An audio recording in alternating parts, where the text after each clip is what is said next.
যোৱা ৰাতি মই গম পাইছোঁ তেওঁলোকৰ পৰিয়ালৰ মানুহৰ পৰা মই লগো পাইছোঁ যে তেখেতৰ ফটো ব্যৱহাৰ কৰি এটা হোৱাটছএপ নাম্বাৰৰ পৰা ঢিঙত এজনী ছোৱালীৰ তাত এটা মেছেজ দিছে।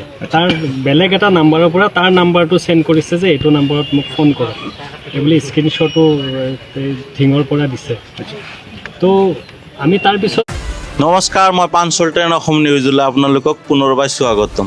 15 আগষ্টৰ দিনা গুৱাহাটীত যেতিয়া হিমন্ত বিশ্ব শৰ্মাই ফেচবুক লাইভত ৰাইজৰ সমৰ্থনত থকা সময়তে লাইভ কমেণ্ট বক্সত মুখ্যমন্ত্ৰীক হত্যাৰ ভাবুকি দিয়া অভিযোগত উত্থাপিত হৈছে এটা ভয়ংকৰ ঘটনা। অভিযোগ অনুসৰি আব্দুল মুতালেব নামৰ ব্যৱহাৰ কৰা এটা ফেচবুকৰ একাউণ্টৰ পৰা মুখ্যমন্ত্ৰীৰ লাইভ কমেণ্ট বক্সত গুৰুতৰভাৱে হত্যা কৰাৰ ভাবুকি দিছে। বক্তব্য লিখা অভিযোগ উঠিছে এনেধৰণৰ ফেচবুকত। এই মন্তব্যৰ কেন্দ্ৰ কৰি সামাজিক মাধ্যমত তীব্ৰ প্ৰতিক্ৰিয়া সৃষ্টি হোৱাৰ পিছতে আৰক্ষীৰ বিষয়টো গুৰুত্ব সহকাৰে লৈ তদন্ত আৰম্ভ বুলি জানিব পৰা গৈছে। আৰক্ষীয়ে আব্দুল মুতালেবক আটক কৰে আৰু আটক কৰাৰ লগে লগে পৰিয়ালৰ সদস্যকো আটক কৰে। পৰৱৰ্তী তেওঁৰ ফেমিলি কেইজনকো আটক কৰাৰ পাছতে এৰি দিয়া হোৱা বুলি কয়। কিন্তু এতিয়া পৰ্যন্ত আব্দুল মুতালেবকো আৰক্ষীৰ আদালত আছে, এৰি দিয়া নাই কিন্তু এতিয়া পৰ্যন্ত। কিন্তু এতিয়া মূল প্ৰশ্নটো হৈছে ফেচবুকৰ একাউণ্টটো প্ৰকৃত কোনে ব্যৱহাৰ কৰিছে, সেইটো এনেকুৱা ভাবুকিমূলক মন্তব্য কোনে লিখিছে।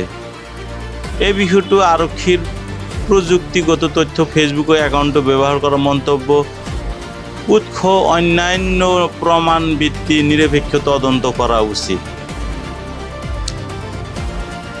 আৰু পাকিস্তান জিন্দাবাদ বুলিও লিখিছে কমেণ্ট বক্সত। মুখ্যমন্ত্ৰী হত্যাৰ ভাবুকি দিয়াটো অতি গুৰুতৰ বিষয়। তদন্ত যদি কোনো ব্যক্তিৰ বিৰুদ্ধে অভিযোগ প্ৰমাণিত হয় তেন্তে আইন অনুসৰি কঠোৰ শাস্তি দিয়া উচিত। কিন্তু এনে সময়তো কোনো নিৰ্দোষ ব্যক্তিক কেৱল সন্দেহভিত্তিক শাস্তি দিয়া বা শাৰীৰিকভাৱে কাৰাদণ্ড দিয়া উচিত নহয়। সেয়েহে আমাৰ দাবী প্ৰকৃত দোষীক চিনাক্ত কৰক আৰু নিৰপেক্ষ তদন্ত কৰি প্ৰমাণিত হ'লে আইন অনুসৰি তেওঁক শাস্তি দিয়ক। কিন্তু যোনে এনেধৰণৰ কাম সংগঠিত কৰা নাই তেওঁক শাস্তি দেওয়াৰ কোনো দৰকাৰ নাই। আপোনালোকে ভাল কৰি তদন্ত কৰক কোনে এই ঘটনাৰ লগত যুক্ত হৈ আছে আৰু কিহৰ কাৰণে এনেকুৱা ধৰণৰ মন্তব্য কৰিলে কমেণ্ট বক্সত।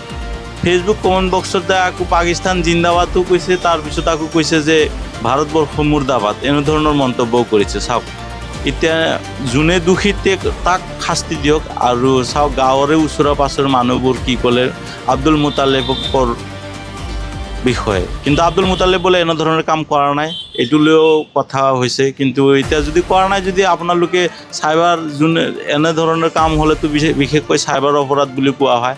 এতিয়া কোনে কৰিলে এনেধৰণৰ কাম তেখেতক উচিত তদন্ত কৰি শাস্তি দিয়াই আমি বিচাৰোঁ সকলোৱে। চ' এইটোৱে ক'বলগীয়া। চাই থাকক আপোনালোকে train Assam news. Bye bye.